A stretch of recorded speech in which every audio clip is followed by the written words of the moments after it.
आज का हमारा विषय है बौद्ध धर्म और आत्मा, या आत्मा और बौद्ध धर्म, या सही कहा जाए, इसका सही टॉपिक होना चाहिए था तो वो ये होना चाहिए कि बौद्ध धर्म में अनात्मवाद।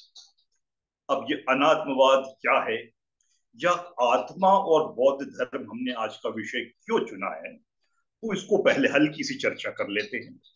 कारण बहुत साफ है।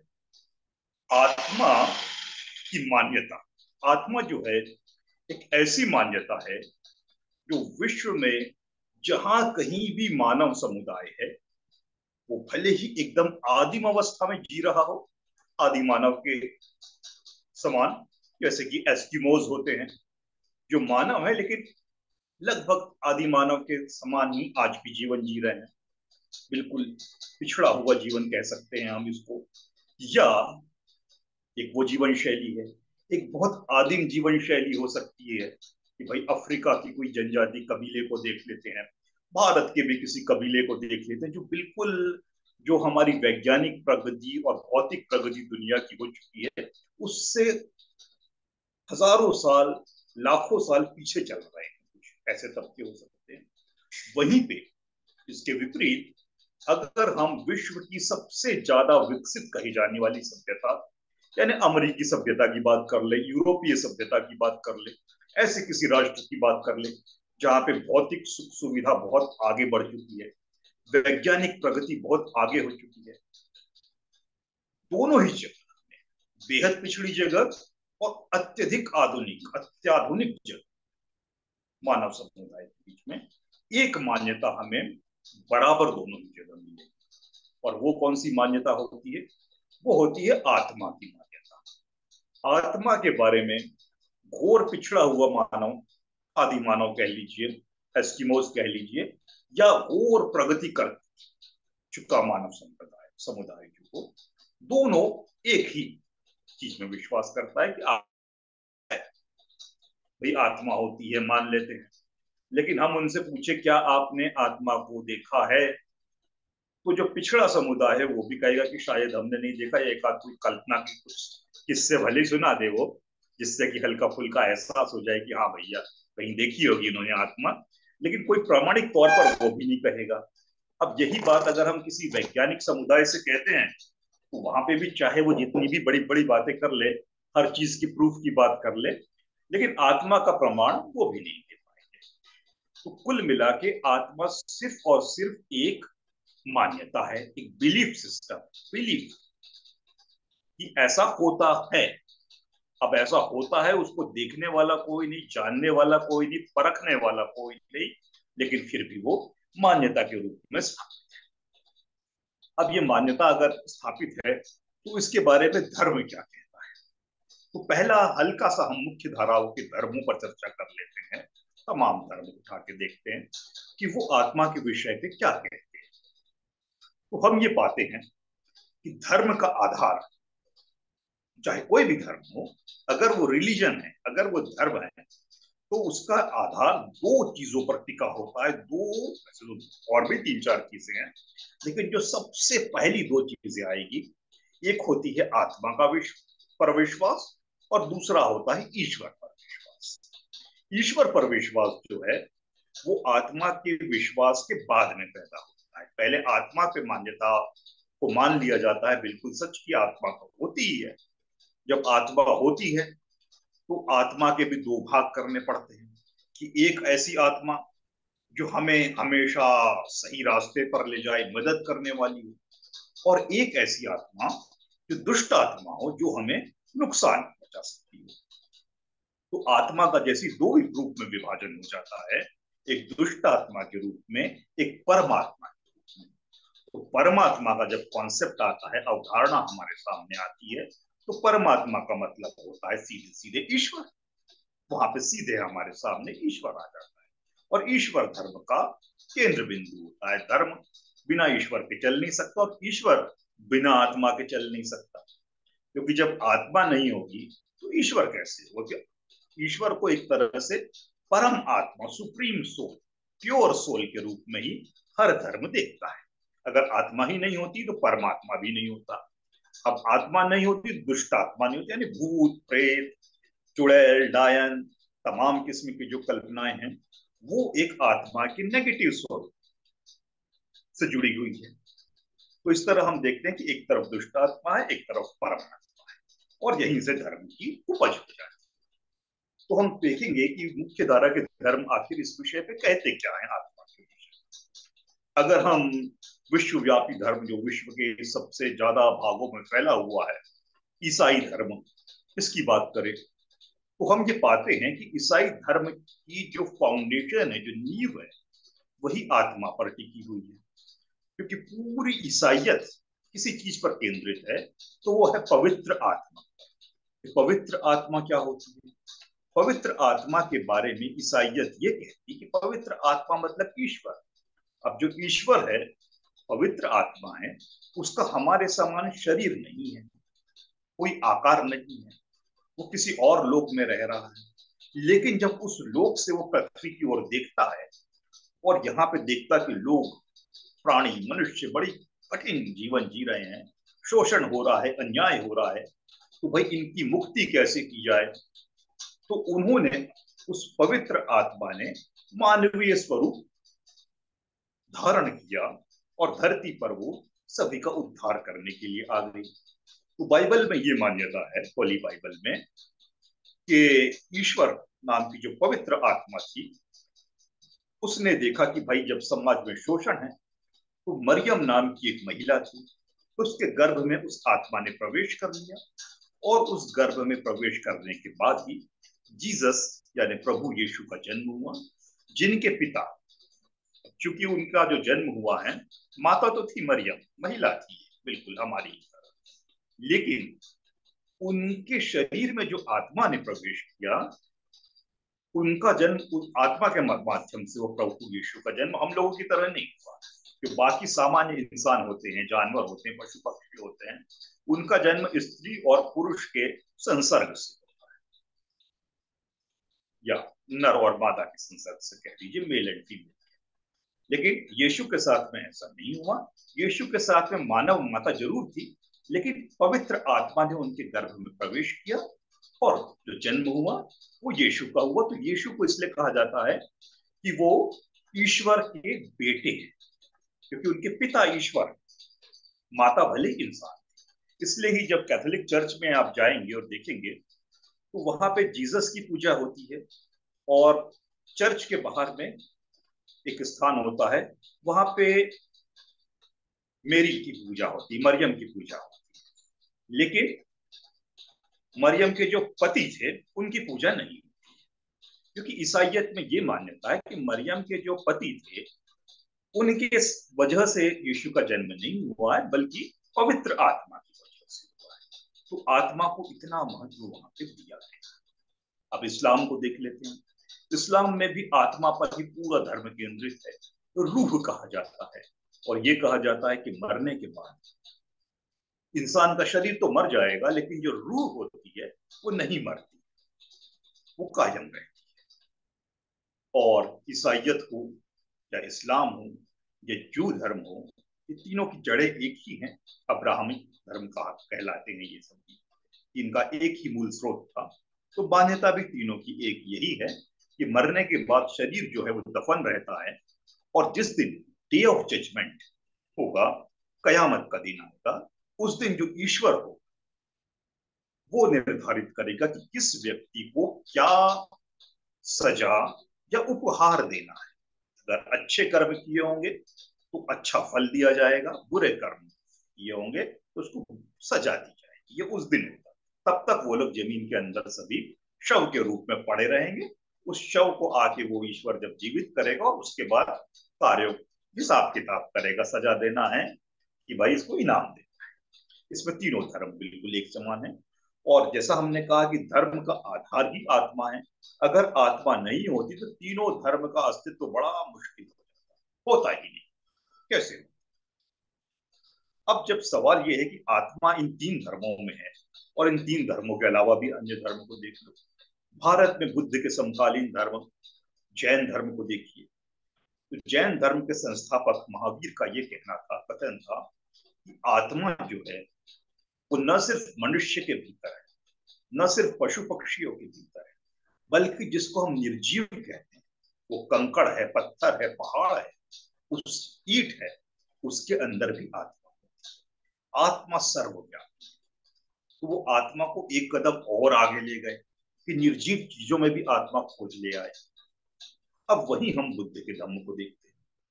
बुद्ध के धम्म को जब हम देखते हैं तो ये बड़ा आश्चर्य ये होता है कि दुनिया में आप कोई भी धर्म ढूंढ के ले आइए, बिना धर्म के बिना आत्मा के उस धर्म का अस्तित्व होगा ही नहीं। लेकिन बुद्ध के धर्म में आत्मा की कोई जगह ही नहीं। बुद्ध साफ कहते हैं कि आत्मा नाम का कोई तत्व होता ही नहीं है। दिग्घ निकाय के महाली सूक्त में बुद्ध बिल्कुल साफ शब्दों में कहते हैं कि आत्मा नाम का कोई पदार्थ नहीं है। आत्मा नहीं है, सब कुछ अनंत है, अनात्म है। इस बात का वर्णन धम्म पद में भी आता है। तो इसमें थोड़ा भी शक नहीं कि मूल पाली ग्रंथों में भी आत्मा का न सिर्फ विरोध किया गया, बल्कि आत्मा का जड़ से खंडन किया गया है कि आत्मा नाम का कोई तत्व नहीं। अब बुद्ध ने ऐसा कैसे कह दिया कि आत्मा नहीं होती, जब पूरी दुनिया मान रही थी आत्मा? तो बुद्ध को भी मानना चाहिए था। बुद्ध उनसे अलग क्यों? तो इसका कारण हमको समझ लेना चाहिए। बुद्ध जो थे वो कही सुनी बातों में विश्वास नहीं रखते थे, मान्यताओं पर नहीं चलते थे। किसी ने कह दिया है, पुराने समय से सोच चली आ रही, तो हम भी वैसा ही सोचेंगे। बुद्ध ऐसे नहीं। तो बुद्ध ने बड़े शांति से चिंतन किया, मनन किया, खोजने की कोशिश की क्या वाकई कोई आत्मा नाम का पदार्थ होता है क्या। और उन्हें एहसास हो गया कि नहीं, आत्मा नाम का कोई पदार्थ नहीं होता है। तो उन्होंने बड़े स्पष्ट शब्दों में कहा कि भाई मैं अनात्मवादी हूं। जो धम्म है ये अनात्म विश्वास रखता है, अनत्ता कह सकते हैं इसको, अनत्त कह सकते हैं पाली में, उस पर विश्वास रखता है। हम लोग आत्मा में कतई विश्वास नहीं रखते। बुद्ध ने बिल्कुल साफ कहा। अब बुद्ध ने ऐसा कहा, उसके पीछे उनकी वैज्ञानिक सोच थी। और जिस भी व्यक्ति में, जिस भी समूह में वैज्ञानिक सोच होगी, वो आत्मा में कतई विश्वास नहीं करेगा। आधुनिक मेडिकल साइंस को ले लीजिए। मेडिकल साइंस हर बीमारी के पीछे कारण ढूंढने में सक्षम है, जिनमें नहीं भी है तो ढूंढने की कोशिश कर रहा है, लेकिन आज तक वो आत्मा नाम के तत्व को नहीं पकड़ पाया। तो इसलिए मेडिकल साइंस के हिसाब से, साइंस के हिसाब से आत्मा कुछ नहीं होती, क्योंकि उसका कोई प्रमाण कहीं से ढूंढने की कोशिश कर लो तब नहीं मिलेगा। तो बुद्ध जो थे बिल्कुल वैज्ञानिक सोच के व्यक्ति थे। यही कारण था कि उन्होंने आत्मा को सिरे से खारिज कर दिया। अब सवाल यहाँ पे उठना चाहिए कि अगर बुद्ध आत्मा को सिरे से खारिज करते हैं, तो बाकी धर्म आत्मा पे क्यों विश्वास करते हैं? और उसके बाद ये वाले चर्चा कर लेते हैं। उसके बाद हम इस विषय पे आएंगे, कहीं ऐसा तो नहीं कि बुद्ध आत्मा के विरोधी नहीं थे, कुछ और चीज उन्होंने कही हो और लोगों ने मिस इंटरप्रिटेशन कर लिया हो। ये बात मैं इसलिए कह रहा हूं कि जो पारंपरिक बुद्धिस्ट हैं बहुत सारे, जिसमें चीनी लोग भी, चीन के बौद्ध भी एक हैं, उनका ये मानना है कि बुद्ध ने नो सोल डॉक्ट्राइन, आत्मा नहीं है ऐसा कभी नहीं कहा था। उनका सही उसका ट्रांसलेशन होगा अनंत का नो सेल्फ, यानी हमारा सेल्फ नहीं है, स्व नहीं है, इसके खिलाफ है, न कि वो आत्मा की है। तो एक वैसी भी मान्यता है, उस मान्यताओं पर भी हम विचार करेंगे। पहले हम मूल विषय पे आ जाते हैं कि तमाम धर्मों ने आत्मा को आखिर माना तो माना क्यों, उसके बिना उनका काम कैसे नहीं चलता। तो ये समझना हमारे लिए बिल्कुल कठिन नहीं है। कठिन इसलिए नहीं क्योंकि धर्म की जो उत्पत्ति हुई है, वो सिर्फ सबसे बड़ा कारण जो था, पहला कारण, तीन कारणों से धर्म की उत्पत्ति हुई है, या कहेंगे दो कारणों से हुई और तीसरे कारण ने उसको बढ़ाया। तो सबसे पहला कारण, पहला भले ही ना कहे, दूसरा कह दो, पहला कह दो, ये मायने नहीं रखता कौन से, कोई क्रोनोलॉजी नहीं है। दो कारण हैं। एक कारण उसमें से है भय, दूसरा है अज्ञान। अब आप कह सकते हैं कि अज्ञान पहले आया, भय बाद में आया, या भय पहले आया, अज्ञान बाद में, कुछ भी कहा जा सकता है। समझना मुश्किल नहीं है। उदाहरण के लिए, रात का समय है, अंधेरा है, लाइट नहीं है, कुछ नहीं है, कुछ दिखाई नहीं दे रहा है। जब कुछ दिखाई नहीं दे रहा तो एक कदम भी आगे रखने में हमको डर लगना स्वाभाविक। और डर लगने के साथ साथ जब पूरा अंधेरा हो और हमें कुछ नहीं दिख रहा हो, लेकिन हमारी आंखों को तो हमेशा रोशनी में देखने की आदत है। अब उस वक्त रोशनी नहीं है तो हमें कुछ दिख नहीं सकता। जब हमें कुछ दिख नहीं सकता तो हमें चलने में बड़ी मुश्किल होगी। हम ऐसे ऐसे हाथ करते हुए बड़ी मुश्किल से चलेंगे। और जब चलने लगेंगे तो हमें तरह तरह की आकृतियां दिखने लगेगी, क्योंकि दिमाग की आदत है हमेशा आकृति देखने की। और हमको बिना कुछ देखे चलना पड़ रहा है, दिमाग तो अपना काम करेगा ही, तो वो आकृति बनाई जाएगा। अब वो आकृति जब हमारे सामने बनती है तो हमको डर लगना स्वाभाविक है। अब हमको डर लगेगा तो डर से भागने के बचने का भी कोई तरीका हमको खोजना पड़ेगा। तो डर से कैसे बचा जाए, और ये डर है क्या? तो लोगों ने कहा उस काल के आदि मानव ने कि भाई जिस चीज से हम अंधेरे में डर रहे हैं ये कोई भूत है। अब इस भूत से हमें कौन बचा सकता है? अब हमको बाहर तो जाना ही है, मजबूरी है। आदि मानव की भी मजबूरी रही होगी कि तेज बारिश हो, घोर अंधेरा हो, लेकिन किसी ना किसी कारण से उसको अपनी गुफा के बाहर निकलना पड़ रहा है। ऐसे टाइम पे जब कोई बाहर निकलना सुरक्षित भी नहीं है, संभव भी नहीं है, तब भी कभी कभी निकलना पड़ता होगा, मजबूरी होती है। या ठीक ठाक मौसम हो तब भी निकलना पड़ रहा, लेकिन शाम हो गई, अंधेरा हो गया तो क्या हो? डर लगना स्वाभाविक। तो उस डर से बचने के लिए भी कुछ चीजें, अब डर लग गया इस चीज से, अंधेरे से, अंधेरे का कारण पता नहीं है, तो मान लिया कि अंधेरे में जो आकृति हमारे चेहरे पे आती है, दिमाग में आती है, वो एक भूत है। अब भूत से बचे कैसे?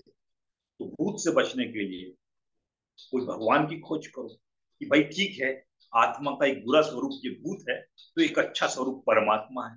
उस परमात्मा को हमने याद कर लिया तो भूत जो है वो हमारा कोई नुकसान नहीं पहुंचाएगा। तो उस विश्वास के सहारे बाहर निकलने की हिम्मत कर ली।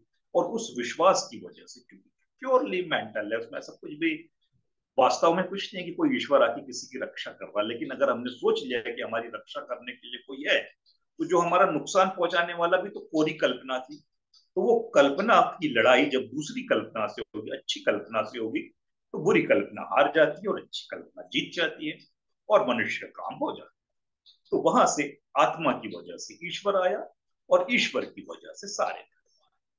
आत्मा का पैदा होने का दूसरा कारण, हमारा कोई प्रियजन है या अप्रियजन है, जब वो मर गया, अगर प्रिय होगा तो उसकी याद आएगी, बड़ी बेचैनी होगी, तो हम उससे जुड़ना चाहें। अब हम जानते हैं कि उसका शरीर नष्ट हो चुका है, उसके शव को हमने ही दफनाया, हमने ही जलाया, हमने ही नष्ट किया, तो हमको बिल्कुल साफ पता है कि भाई इसका शरीर अब नहीं बचा, लेकिन याद तो बची है ना। उस याद थोड़ी जल जाएगी आग में, याद थोड़ी मिट्टी में दफन हो जाएगी, वो कभी नहीं हो सकती। और याद बिल्कुल अमूर्त होती है, याद का कोई रूप नहीं होता, कोई रंग नहीं होता, वो दिमाग में चलती रहती है। और जब याद रहेगी, याद चलेगी, तो याद जो है वो भी आकृति बनाएगी। और याद जब आकृति बनाने लगती है, लेकिन उसका कोई भौतिक स्वरूप मतलब टच नहीं कर सकते, वो आकृति हमारे सामने बन जाएगी लेकिन हम उसको छू नहीं सकते। तो ऐसी आकृति जो दिख रही है हमें, लेकिन वास्तव में नहीं है, क्योंकि वो हमने गढ़ी है इसलिए वो दिख रही है, तो हम उसको मानने पे मजबूर हो जाएंगे। तो हम ये कहेंगे चलो भैया ये इंसान तो मर गया, लेकिन इसकी आत्मा जीवित है जो मेरे सामने आती है, मुझसे बात करती है।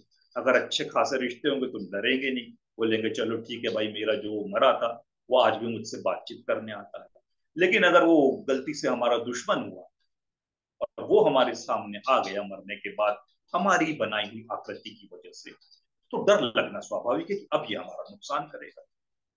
तो इस वजह से भूत के बारे में खौफनाक कल्पनाएं जुड़ने लग गई कि भाई ये इंसानों को परेशान करता है, मारता है, पीटता है, कष्ट देता है, ऐसा कर देगा, वैसा कर देगा, तमाम किस्से किस्से किस्से जुड़ते गए।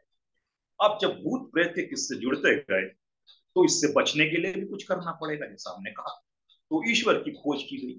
जैसे हम हिंदू धर्म में देखते हैं कि वो कहा जाता है कि हनुमान चालीसा का पाठ कर लो तो भूत भाग जाते हैं। तो एक बड़ा सहारा दे दिया लोगों की, अगर आप किसी मुसीबत में फंस गए हो तो भाई हनुमान चालीसा को पढ़ लो, भूत आपके सामने, भूत पिशाच निकट नहीं आवे, महावीर जो नाम सुना है पटावे, सब कुछ कहा जाता है उसमें, हनुमान चालीसा में। या हनुमान क्या है। तो हनुमान को ऐसी शक्ति दे दी, ऐसा देवता बना दिया जो भूत से हमारी रक्षा कर सकता है। ऐसा तमाम धर्मों में होता है। क्रिश्चियनिटी में भी ले लो, वहां पे जो गॉड है या जो फादर होते हैं, अगर उन्होंने होली वाटर दे दिया, पवित्र पानी हमको दे दिया, और कोई तथाकथित भूत हमारे सामने आ जाए, उस भूत के ऊपर वो पानी स्प्रे कर दो, भूत का असर बेअसर हो जाए, गायब। तो हर धर्म हमको एक रेमेडी दे रहा है, लड़ने की ताकत दे रहा है। इस्लाम में भी बहुत सारे टोने टोटके इस तरह से बताए जाते हैं कि आप ये ताबीज पहन लो, ये कर लो, वो कर लो। प्रॉपर इस्लाम में है या नहीं है हमको नहीं पता, लेकिन जो इस्लाम के प्रचारक होते हैं, साधु होते हैं, वो फकीर होते हैं, वो तमाम चीजें बताते हैं। तो हर धर्म जो है उससे बचाने का एक रेडीमेड सॉल्यूशन दे देता है। तो इस तरह से आत्मा बिल्कुल स्थायी हो जाती है हमारे मन में। जैसी आत्मा स्थायी हुई तो ईश्वर जाता है। सारी इंग्लिश की हॉरर फिल्में देख लो, हिंदी की हॉरर फिल्में देख लो, वो जब भूत आता है हीरो हीरोइन के सामने के, तो वो भगवान को याद करते और अंत में हनुमान चालीसा पढ़ के कोई भूत को खत्म कर देता है, कोई होली वाटर डाल के खत्म कर देता है। यानी ईश्वर जहां पे आ जाता है तो वो हीरो हीरोइन तमाम जो लोग थे वो बच जाते हैं।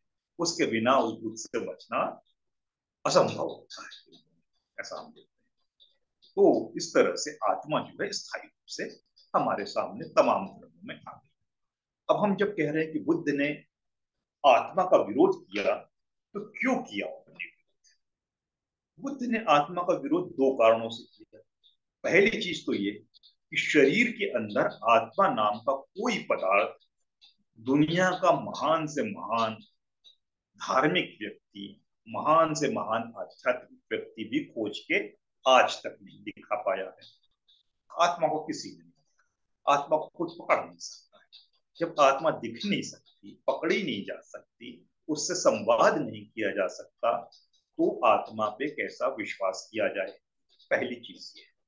दूसरी चीज, बुद्ध ने इससे भी ज्यादा महत्वपूर्ण जो कारण था जिसकी वजह से अनात्मा का सिद्धांत दिया था, कि जैसे ही हम आत्मा के सिद्धांत को मान लेते हैं, तो आत्मा के साथ ही एक चीज हमारे सामने आ जाती है, वो ये आ जाती है शाश्वतता। यानी कोई भी चीज मरती नहीं है, वो कायम रहती है। अगर शरीर मर गया तो बोलते हैं वो भूत बन के उड़ रहा है, यानी वो उसकी पहचान कायम है, खत्म नहीं हुई। और वो भूत जो है उसका हो सकता है अगले बाद में कुछ पुनर्जन्म हो जाए, उसकी आत्मा को मुक्ति मिल जाए, तो फिर वो इंसान के रूप में, जानवर के रूप में, जिस भी रूप में पैदा हो जाए। यानी एक व्यक्ति, एक पहचान जो है वो मरने के बाद भी कायम है, और उस मरने के बाद दूसरा जन्म लेता तब भी कायम है, तीसरा लेगा तब भी कायम है, अनंत जन्मों तक उसकी पहचान कायम रहेगी। बुद्ध इस पहचानवाद की कि एक पहचान स्थायी है, इसके घोर विरोधी थे।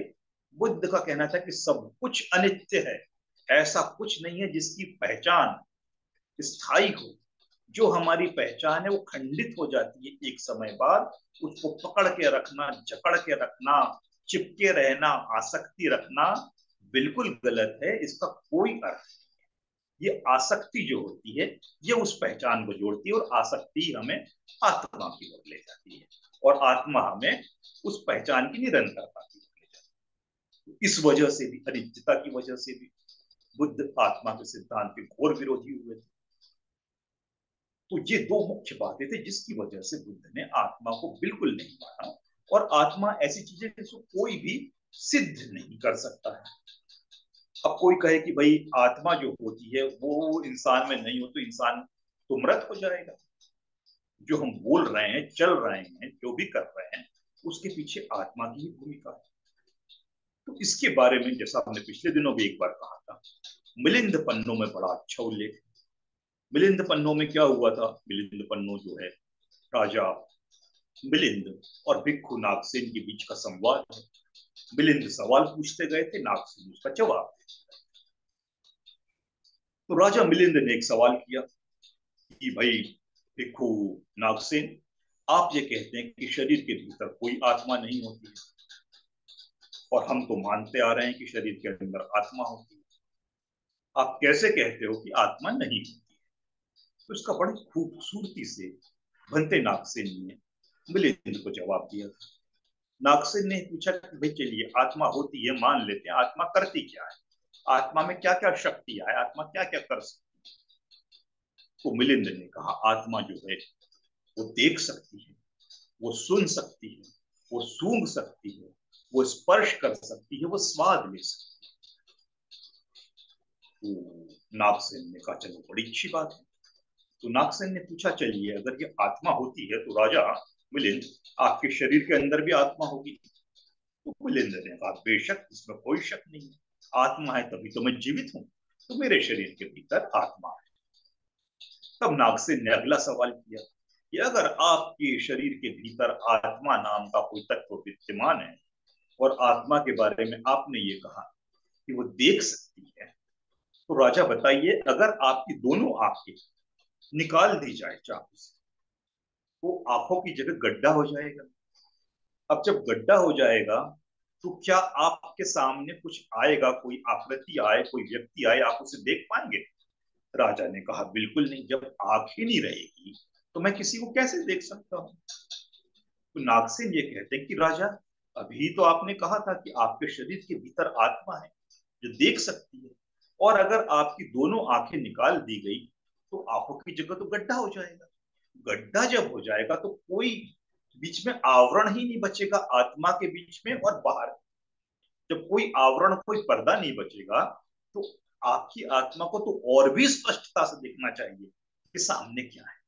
मिलिंद ने कहा नहीं, ऐसा तो नहीं हो पाएगा। तो नागसेन ने कहा अगली बात कि भाई आपके कान हैं, आप जिससे सुनते हैं, अगर इन दोनों कानों को काट दिया जाए तो आपके शरीर के भीतर जो आत्मा है उसको और ज्यादा अच्छी तरह सुनना चाहिए, क्योंकि आत्मा तो अपने आप में सुनने में सक्षम होती है। अब ये कान जो है बाहरी चीज है जो हमारे लिए एक तरह से आवरण है आत्मा और आवाज के बीच में, वो आवरण हट गया तो और अच्छी तरह सुनाई देना चाहिए। मिलिंद ने कहा ये भी नहीं हो पाएगा।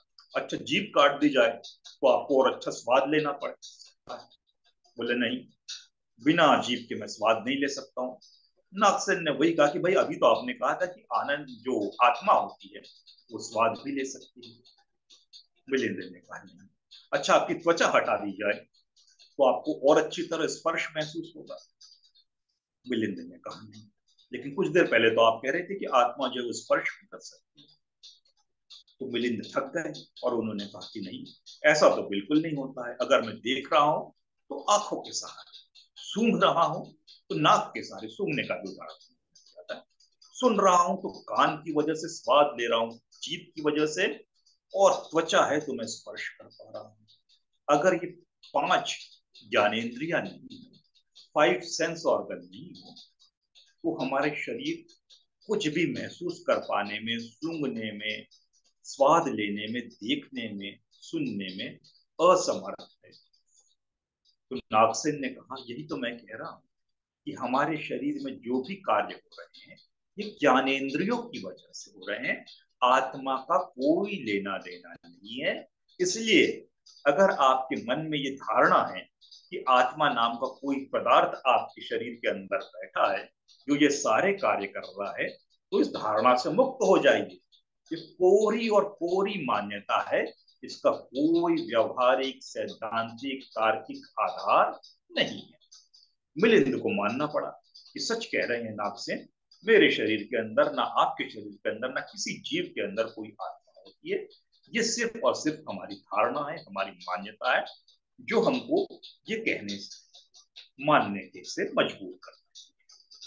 तो इस तरह से मिलिंद पन्नो बड़ी अच्छी तरह से नागसेन ने आत्मा के सिद्धांत को खारिज किया। अब मिलिंद तो मान गए नागसेन के तर्क, लेकिन क्या करें, आजकल के हमारे लोग इन सारे तर्कों को भी यूं ही काट देते हैं, बोलते हैं भाई ये सारी चीज हमको नहीं देखा रहना, हम तो इतना मानते हैं कि शरीर में आत्मा होती है, वो क्या करती क्या नहीं करती ये मिलिंद जाने, नागसेन जाने, हमको इससे कोई लेना देना नहीं।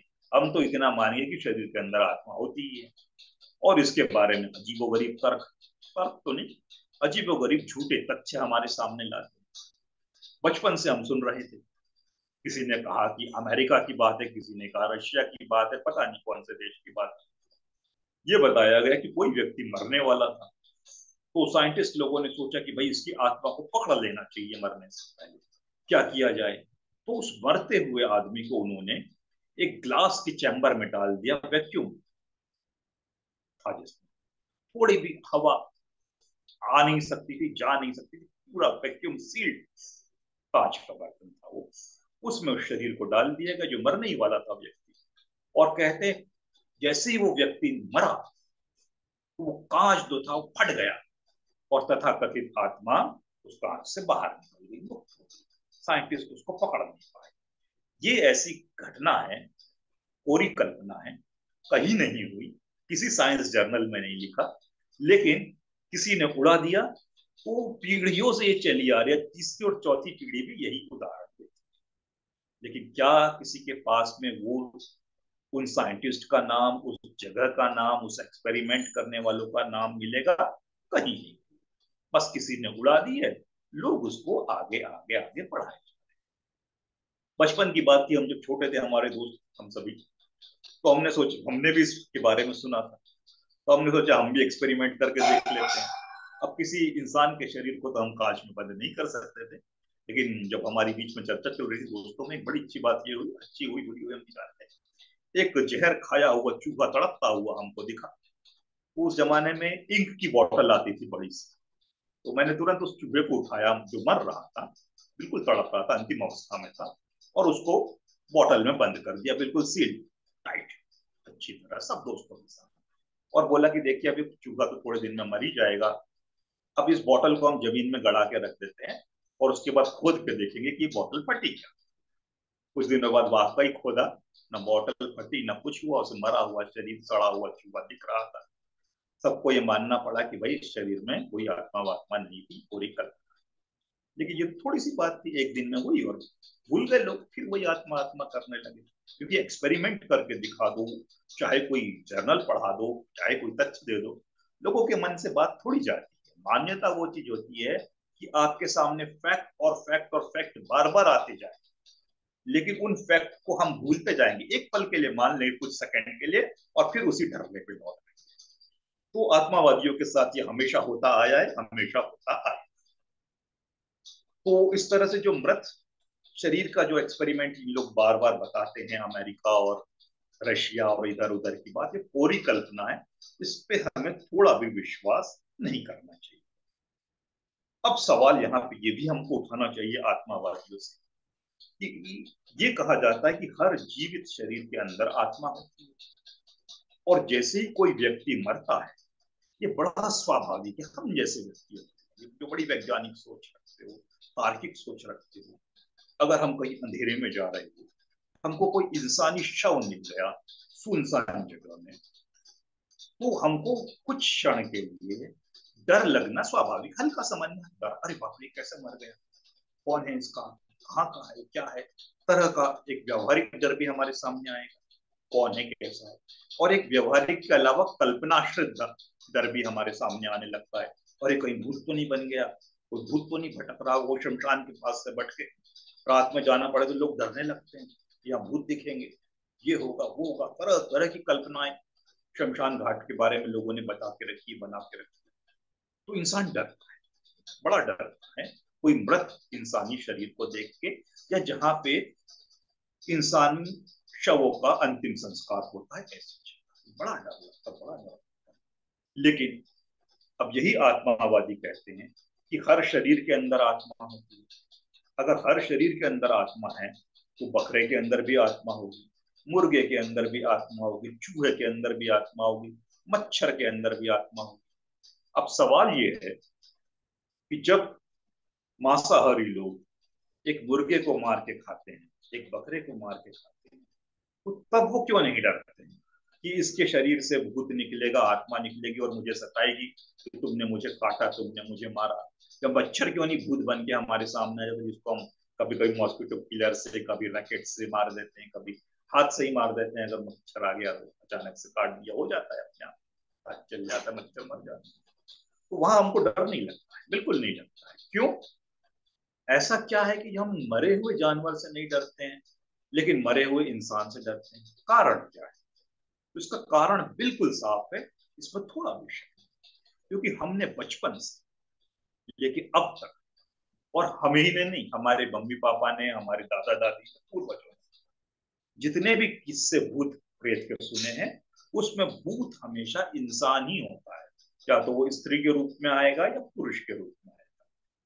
तो इसलिए हमारे मन में पूरी तरह ये इमेज छप चुकी है कि भूत मतलब इंसान, इंसान ही भूत बनता है। कोई बकरा भूत बन के आया हो ऐसा किस्सा हमने आज तक नहीं सुना। कोई मच्छर भूत बन के आया हो ऐसा किस्सा हमको आज तक नहीं सुनाया गया। कोई मुर्गा भूत बन के आया हो ऐसा किस्सा हमको आज तक नहीं सुनाया। तो जब हमने ऐसे किस्से सुने ही नहीं है तो हमारा मन कैसे मानेगा कि कोई जानवर या पक्षी या मच्छर या कीड़ा मकोड़ा कभी भूत भी बनता है। तो अंधेरे से अंधेरे में भी हमको कोई मरा हुआ जानवर मिल जाए तो हमको थोड़ी सी परेशानी हो सकती, तकलीफ हो सकती, लेकिन हमको डर कभी नहीं लगेगा। डर इसलिए नहीं लगेगा क्योंकि हमारे पास वो किस्से मौजूद। और इंसानी केस में इतने सारे रेडीमेड किस्से हमारे दिमाग में फीड कर दिए हैं जो संस्कार बन के हमारे दिमाग में स्थायी रूप से बैठे हुए हैं। हम कितनी भी बड़ी बड़ी बात कर ले कि हम वैज्ञानिक सोच हैं, बड़े तार्किक हैं, ये हमारा कॉन्शियस माइंड तार्किक है। जो सब कॉन्शियस है, अवचेतन मन है, उसके अंदर तो ये सारे अंधविश्वास, सारे पाखंड कूट कूट के भरे हुए हैं। तो जब भी हम घबराते हैं तो जो हमारा सब कॉन्शियस माइंड होता है बड़ा सक्रिय हो जाता है और वो हमारे कॉन्शियस माइंड पे हावी हो जाता है। तो अच्छे से अच्छा तार्किक व्यक्ति भी भूत प्रेत से डरने लगता है, जबकि जानवरों के केस में वो भूत प्रेत से नहीं डरेगा। तो ये है इस आत्मा के सिद्धांत का पूरा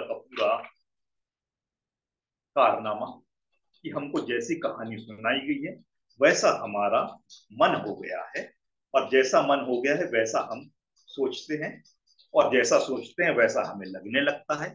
माइंड ही सब कुछ है, बुद्धि ये कहते हैं कि मन जैसा सोचेगा वैसा हम महसूस करेंगे, वैसा हम करेंगे। तो मन हमें बार बार भूत भूत भूत के किस्से सुनाता आया है, दोस्तों के माध्यम से, रिश्तेदारों के माध्यम से, पेपर में पढ़ने मिल जाता है, कहानियों में, टेलीविजन में, फिल्मों में। तो वो चीज हमारे मन में स्थायी होती जा रही है।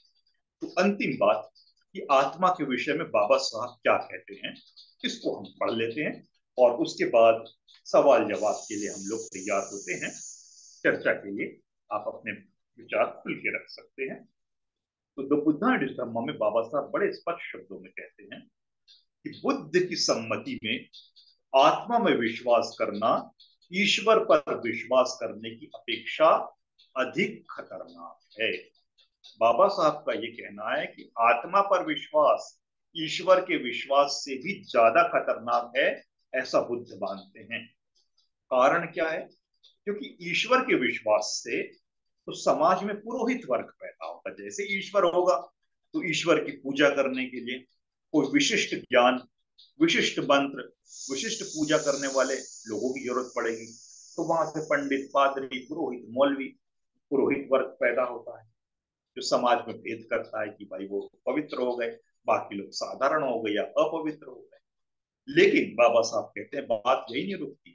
आत्मा पर विश्वास इससे ज्यादा इसलिए खतरनाक है, ईश्वर से ज्यादा, क्योंकि आत्मा के विश्वास से आदमी यानी व्यक्ति जन्म से लेके मृत्यु तक और मृत्यु के बाद तक भी पूरे जीवन पर पुरोहित शाही का अधिकार हो जाता है कि भाई कोई मर गया तो उसकी आत्मा की शांति के लिए भी कुछ कर्मकांड कराने पड़ेंगे, उसके लिए पंडित को बुलाना पड़ेगा। तो जीते जीते पंडित की गुलामी की वो व्यक्ति जब मर जाता है तो उसके परिवारजन जो है उस पंडित की गुलामी में आजीवन डूब जाते हैं कि भाई इसको मोक्ष मिले, इसको स्वर्ग मिले, इसकी आत्मा ना भटके, भूत बन के मुझे ना डराए। तमाम कल्पनाओं से मुक्ति पाने के लिए वो मजबूर हो जाता है पुरोहित के आगे गुलाम बनने। तो बड़ी खतरनाक है आत्मा की संकल्पना। अब चलते चलते अंतिम बात एक कह दी जाए जो हमने हल्की सी छेड़ी थी। कुछ लोगों ने ये कहा कि बुद्ध आत्मा के विरोधी नहीं थे, वो आत्मा यानी सेल्फ के विरोधी थे। इसलिए अनात्मवाद के सिद्धांत का इंग्लिश ट्रांसलेशन उनके अनुसार नो सोल डॉक्ट्राइन नहीं होना चाहिए, बल्कि नो सेल्फ डॉक्ट्राइन होना चाहिए। क्योंकि बुद्ध ये कह रहे थे कि भाई स्व, सेल्फ के चक्कर में मत पड़ो, खुद से मोह मत। आप खुद कुछ नहीं, आप भी बिल्कुल दुनिया की तरह। आपकी कोई अपनी पहचान नहीं है, तो आप आत्म केंद्रित मत हो, आत्ममोहित मत हो, अपने आप के विषय में ही मत सोचो, स्वार्थी मत हो जाइए, सबके लिए सोचिए। ये बड़ा अच्छा अर्थ है, इसमें कोई आपत्ति नहीं है, लेकिन ये सीमित अर्थ है। अगर हमने अपनी पहचान को, अगर हम आत्म मान रहे हैं, तो उस पहचान का स्थायित्व सिर्फ और सिर्फ आत्मा नाम के सिद्धांत की वजह से ही कायम। तो जब तक हमने उस आत्मा के सिद्धांत को खारिज नहीं किया, हम उस आत्म की स्थायित्व को भी खारिज नहीं कर सकते। इसलिए बुद्ध के सिद्धांत अनात्मवाद का सही ट्रांसलेशन नो सेल्फ डॉक्ट्राइन के बजाय नो सोल डॉक्ट्राइन ही है। और अगर नो सेल्फ डॉक्ट्राइन भी उसका ट्रांसलेशन किया जाता कीजिए, उसमें कतई आपत्ति नहीं है, बिल्कुल आपत्ति नहीं है। लेकिन वहां सेल्फ जो है, सेल्फ का अर्थ सिर्फ इंसान के जीते जी मैं को ही नहीं लेके चलना चाहिए, बल्कि वो जो मैं मरने के बाद भी लोग कायम रखते हैं। भाई जो मर गया वो मरा थोड़ी है, वो अभी इस रूप में भटक रहा है, उसका इस रूप में जन्म हुआ, इस रूप में जन्म होगा, वो मैं तो कायम है ना। उस मैंवाद के खिलाफ, और उस मैंवाद, उस आई, उस सेल्फ को कायम रखने का एक मात्र माध्यम है आत्मा। अगर आत्मा नहीं होती तो वो मैं, वो पहचान कायम नहीं होती। इसलिए बुद्ध उस आत्मा नाम के तत्व के घोर विरोधी थे जो पहचान कायम है। अब चलते चलते अंतिम बात, बड़े दुख की बात, बुद्ध ने इतना वैज्ञानिक सिद्धांत हमको दे दिया अनात्मवाद का कि आत्मा होती ही नहीं। जब आत्मा होती नहीं तो मरने के बाद कोई भूत, आत्मा संभव ही नहीं, असंभव है ये होना, पुनर्जन्म होना असंभव। जब कुछ बचा ही नहीं है आत्मा नाम का पदार्थ, तो पुनर्जन्म किसका हो। तो पाखंडियों को इतना क्रांतिकारी धम्मरास नहीं आया, उन्होंने कहा कोई बात नहीं, आप आत्मा को मत मानो, हम भी नहीं मानते। लेकिन बुद्ध ने चित्त को तो माना है, तो चित्त को क्यों नहीं मानेंगे। चित्त मतलब कॉन्शियसनेस, मतलब लाइफ।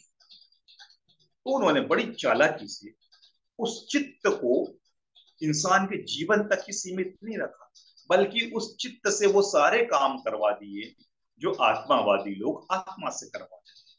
उन्होंने कहा शरीर मर जाता लेकिन चित्त नहीं मरता, चित्त भटकता रहता है, चित्त का पुनर्जन्म होता है।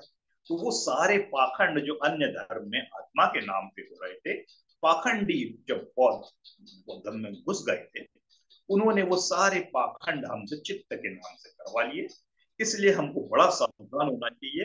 अनात्म मतलब कभी भी चित्त की निरंतरता, चित्त की पहचान, ये दोनों साथ नहीं चल सकती। अनात्म अनित्य मतलब चित्त भी अनित्य है, चित्त भी अनात्म है, चित्त की भी कोई स्थायी पहचान नहीं है। ये समझना बहुत जरूरी है, तभी हम वैज्ञानिक रूप से, तार्किक रूप से, नवज्ञानी रूप से बुद्ध के धम्म को समझ पाएंगे। इसी के साथ मैं अपना टॉक यही समाप्त कर रहा हूँ। आपको आमंत्रित करता हूँ सवाल के लिए, जवाब के लिए, शंका के लिए, सहमति के लिए, असहमति के लिए आपका स्वागत है। हाँ, एक बात जरूर कहूंगा, आप लोग सवाल अब कीजिएगा या अपनी बात तैयार रखिएगा।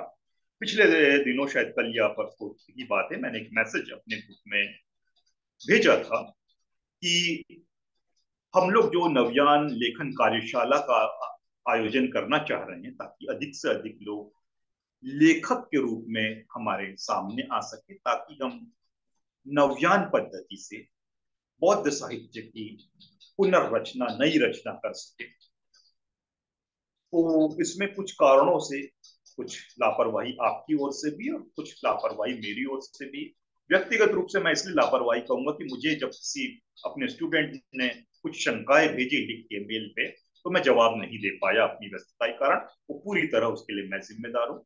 बाकी केसेस में उस एक स्टूडेंट को छोड़ के बाकी स्टूडेंट जिम्मेदार है कि जिन जो कुछ पढ़ने का टास्क दिया था कि पहले आप इतना पढ़ लीजिए तभी आप लिख पाएंगे, तो किसी किन्हीं कारणों से, किन्हीं मजबूरियों के कारण से आप वो टास्क भी पूरा नहीं कर पाए। तो जब तक वो टास्क पूरा नहीं होगा, हमारा काम भी शुरू नहीं होगा, उस पर हम आश्रित हो गए। तो मैंने कहा भाई आश्रितता बड़ी खतरनाक चीज है, तो कोशिश करते हैं कि वो टास्क अपना होते रहे पढ़ने का, उसके साथ ही या उसके पहले ही क्यों ना हम नवज्ञान पद्धति से लेखनी का एक एक्सपेरिमेंट शुरू कर दें। और इसके लिए हम सबसे पहला ग्रंथ जो लेना चाह रहे हैं, जो सबसे सरल होगा हमारे लिए, वो है मिलिंद पन्नो, मिलिंद प्रश्न, क्वेश्चन ऑफ मिलिंदा, अंग्रेजी में जिसका ट्रांसलेशन है। इस किताब के लिए, इस ग्रंथ के लिए जो भी नवयानी परिप्रेक्ष्य में इसका लेखन करना चाहे उनका स्वागत है। कुछ मित्रों ने अपनी सहमति जताई है, तो जो और लोग भी इसमें सहमति जताना चाहते हैं वो मुझसे संपर्क करें, अपने ग्रुप में ही शेयर कर दीजिए, बाकी नाम भी।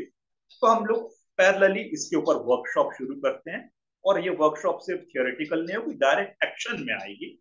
तो इसके लिए एक अनिवार्य चीज आप सभी को करना है, जो जो इस में भागीदार बनना चाहता है इस मिलिंद पन्ने के नवयानी लेखन में, उस हर व्यक्ति को मिलिंद पन्नों का एक संस्करण, वो अपनी जिस भाषा में लेना चाहे, मराठी में ले, हिंदी में ले, अंग्रेजी में ले, बांग्ला में ले, चलेगा, एक संस्करण आपके पास जरूर होना चाहिए।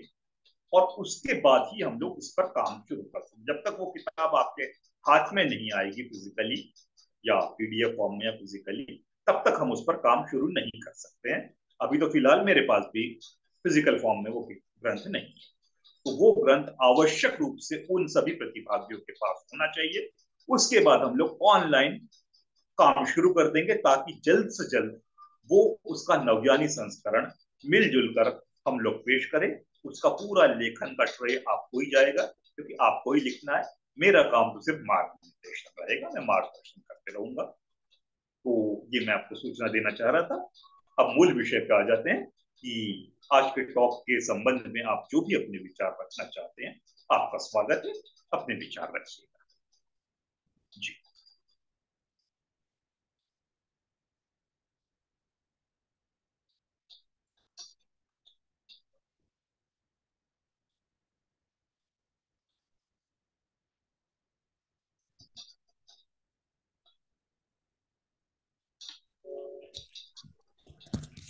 सर, आपने जितने भी आत्मा के बारे में कॉन्सेप्ट बताए ना, तो काफी यानी बिल्कुल सही है जो भी आपने बताया है।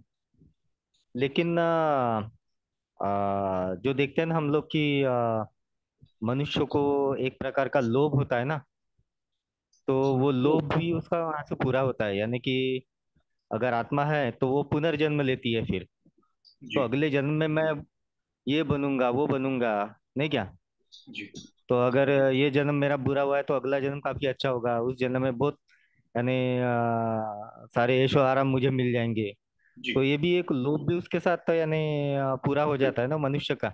इसलिए वो बिल्कुल उसको पकड़ के रखता है कि नहीं, आत्मा है। बिल्कुल बिल्कुल, इसमें कोई शक नहीं, क्योंकि जी। आत्मा का कॉन्सेप्ट ही हमारे लालच से उत्पन्न हुआ है कि हम जो हमारे पास में उसको छोड़ना नहीं चाहते हैं, और जो नहीं है वो भले ही मर जाएगा लेकिन तब भी कायम रहेगा। जैसे वो एक हिंदी में गाना है ना, मर भी गया तो मैं सनम साथ रहूंगा यार। तो वो सारी चीजें यहीं से आती है कि भाई जो मेरे पास है वो हमेशा कायम रहेगा, वो नहीं जा सकता। और अगर नहीं मिला है अभी तो बाद में मिल जाए। तो सही कह रहे हैं आप। इसी चक्कर से, इसी लोभ की वजह से शाश्वतता का सिद्धांत आया है। और जो अनासक्ति का सिद्धांत है, अनित्यता का सिद्धांत है, वो बिल्कुल इसके खिलाफ है। वो कहता है कि लोभ मोह में कुछ नहीं रखा है, ये थोड़े समय की सच्चाई है, चाहे हमारा शरीर हो या हमारा रिश्ता हो या हमारे कोई साधन सामग्री, पद प्रतिष्ठा, कुछ भी हो, ये सब टेम्पररी है। परमानेंट जीवन में कुछ नहीं है, ऐसी कोई चीज नहीं है जो स्थायी हो। हर चीज आती है और चली जाती है। इस चीज को बड़ी सहजता से हमको स्वीकार कर लेना चाहिए कि भाई वो चली गई, अब वो दोबारा नहीं आएगी, और वो हम छोड़ नहीं पाते हैं। तो उस चक्कर में हम पुनर्जन्म और आत्मा के चक्कर में पड़ जाते हैं। बिल्कुल सही विश्लेषण है जी। जय भीम सर। जी भी।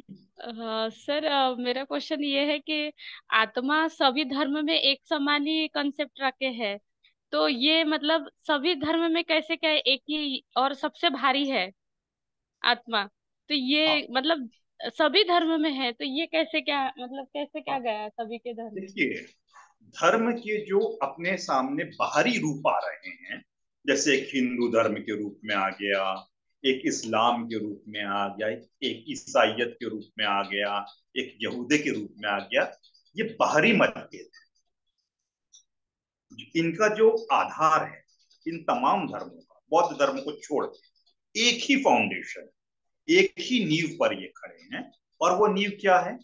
अज्ञानता, कि प्रकृति का रहस्य मनुष्य नहीं जान पा रहा था। अगर मनुष्य ने झोपड़ी बनाई और बारिश ने आकर उस झोपड़ी को नष्ट कर दिया, या हवा ने उस झोपड़ी को उड़ा दिया, तो इंसान ताकत के सामने, उस प्रकृति के ताकत के सामने नियंत्रण तो नहीं कर सकता था ना।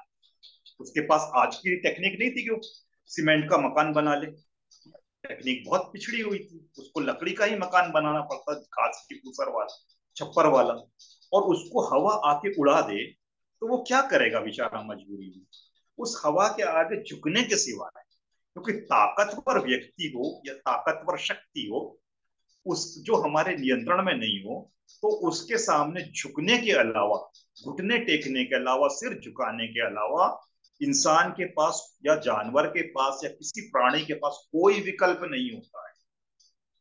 तो प्रकृति की जितनी भी शक्तियां थी, चाहे वो बारिश हो, वो उसके नियंत्रण में नहीं थी। तो उसने इंद्र देवता की खोज कर ली कि भाई इंद्र जो है वो बारिश का देवता है, अगर मैं इसकी पूजा कर लूंगा तो बारिश को नियंत्रण कर लूंगा। पवन देवता है जो वायु का देवता है, इसकी पूजा कर ली मैंने तो हवा से बच जाऊंगा। तो हर जो जो प्राकृतिक घटनाएं होती जा रही थी, उसके लिए वो एक एक देवता खोजते गया, ताकि उसको रिलीफ मिल जाए, शांति मिल जाए, और एक जीने का एक सहारा मिल जाए। कि इंसान को कोई ना कोई सहारा चाहिए होता है, अमूर्त सहारा। तो ईश्वर जो है वो इंसान को, जिसके पास कुछ भी नहीं हो, उसको वो आशा देता है। ईश्वर का बड़ा पॉजिटिव रोल है, बड़ा सकारात्मक रोल है ईश्वर का। अगर ईश्वर नहीं होता तो इंसान डूब टूट के मर जाए। ईश्वर के नाम पे वो इंसान जीता है, कष्ट सहते हुए जीता। अगर किसी को तकलीफ भी हो, अरे भगवान देख लेगा उसको, मेरा काम है करना, ये सोच के वो जीते जाता है। बड़ी अच्छी बात है कि ईश्वर उसको सहारा दे रहा है। लेकिन इसका दूसरा पक्ष ये हो जाता है कि सहारा देते देते ईश्वर उस इंसान को इतना कमजोर कर डालता है कि जो चीज उसके बस में थी, उसके लिए भी वो खुद संघर्ष करने की बजाय ईश्वर पर आश्रित हो जाता है। तो जब बुद्ध इस धरती पर आए, उससे पहले ईश्वरवाद और आत्मावाद का सिद्धांत बड़ी अच्छी तरह भारत की भूमि पर और दुनिया में स्थापित हो चुका था। क्योंकि दुनिया का कोई भी, चाहे अमेरिका का आदि मानव रहा हो, चाहे भारत का आदि मानव रहा हो, बारिश से हर कोई डरेगा, अंधेरे से हर कोई डरेगा, हवा से हर कोई डरेगा। और डरेगा तो हर कोई अपने अपने क्षेत्र के हिसाब से अपने देवता खोजते जाएगा। भारत में उसका नाम इंद्र देवता रख दिया है, तो अमेरिकन के लोगों ने कुछ और नाम रखा। नाम अपने अपने क्षेत्र के हिसाब से बदलते गए, लेकिन काम वही करता है। हर प्राकृतिक घटना के लिए एक देवता की खोज हर संस्कृति ने की है, सबको एक एक एक, एक जिम्मेदारी दी। बहुदेववाद यहां से पैदा हुआ।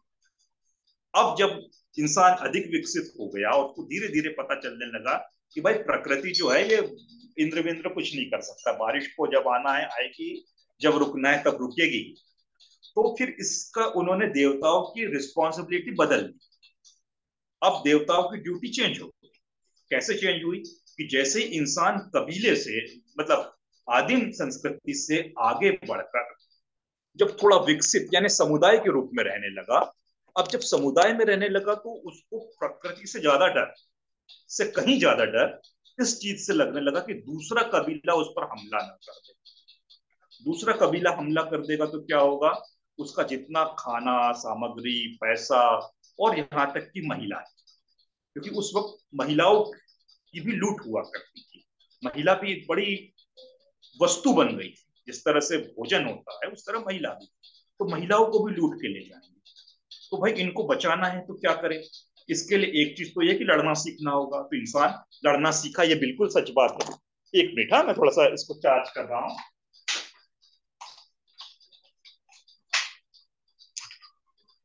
हाँ जी। तो इंसान ने एक तो लड़ाई करना सीखा, लेकिन लड़ाई भी हमेशा कि मैं लड़ने जा रहा हूं तो जीत ही जाऊंगा क्या, ऐसा तो भरोसा किसी को भी नहीं होता है। तो उसके लिए संबल चाहिए कि कोई तो शक्ति हो जो मुझे युद्ध में जीता है। वो इन्होंने सोचा कि युद्ध में जीतने वाले देवता को अब याद कर लिया जाए। तो पहले इंद्र, जो बारिश का देवता था, वैदिक काल आते आते, उत्तर वैदिक काल आते आते 500 साल की अवधि बाद या कुछ साल समय बाद उस इंद्र की ड्यूटी और रिस्पॉन्सिबिलिटी बिल्कुल बदल गई। अब वो बारिश का देवता नहीं रहा, अब वो युद्ध का देवता हो गया। युद्ध में जिताएगा इंद्र। इंद्र का दूसरा नाम पुरंदर। पुर मतलब किला, किले को भेदने वाला, जो किले का भी सामना कर। तो जैसी जैसी चुनौती आती है, ईश्वर के रोल बदलते जाते हैं। कभी कभी नया नाम का ईश्वर पैदा हो जाए, कभी कभी वही ईश्वर जो है उसकी रिस्पॉन्सिबिलिटी बदल जाती है। अब जब और ज्यादा मनुष्य विकसित हो गया और युद्ध वुद्ध के झंझटों से मुक्ति पाली उसने, की स्थायी जीवन जीने लगा, सारे देश बन गए, राज्य बन गए, तो उसको इंद्र की यानी पुरंदर की जरूरत नहीं पड़ गई। उस इंद्र को भूल चुका है। आज इंद्र की पूजा कोई नहीं करता, आज अग्नि की पूजा कोई नहीं करता, क्योंकि हर एक को मालूम है आग कैसे लगती है, और हर एक के पास लाइटर होता है घर में किचन में आग जलाने के लिए। तो कोई पूजा करने की जरूरत नहीं पड़ती कि आग आ जा, आग को खोजने नहीं जाना पड़ता। पहले ये होता था कि कहीं एक जगह आग जल रही हो किसी घर में, तो वहां से लकड़ी जला के लोग ले जाते थे, संभाल संभालिए कि मुझे भी अपने घर का चूल्हा जलाना है, क्योंकि बड़ी मुश्किल होती थी चकमक पत्थर घीस के आग लगाना। तो कहीं जलती हुई आग मिल जाती तो बहुत बड़ी चीज होती।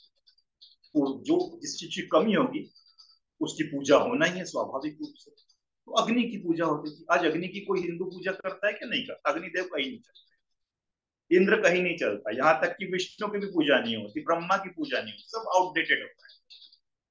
अब उनको नया चैलेंज क्या लगा? तो नए चैलेंज के हिसाब से नए देवता आए। तो राम और कृष्ण जो है आज अगर हिंदू धर्म में सबसे ज्यादा पॉपुलर है, उसके पीछे कारण यह है कि मनुष्य की जितनी कमजोरियां है या जितनी चुनौतियां है, उसका उत्तर देने की क्षमता ये दो देवता ज्यादा अच्छी तरह रखते हैं। इसलिए ये हमारे सामने आ गए। और इनसे भी काम नहीं चलता है तो तरह तरह के बाबा, देवी देवता और क्या क्या टोना टोटके करने वाले हमारे सामने आते हैं, जो तात्कालिक हमको फायदा दिखाने का दावा करते हैं। और वो दावा ही सब कुछ होता है, क्योंकि लोगों को विश्वास दिला देता है कि भाई ये है तो मुमकिन है। जैसे वो राजनीति में एक नारा चल रहा है ना, मोदी है तो मुमकिन है। अब है नहीं है किसी को नहीं पता, लेकिन नारा है तो लोगों में एक संबल, एक जोश आ जाता है।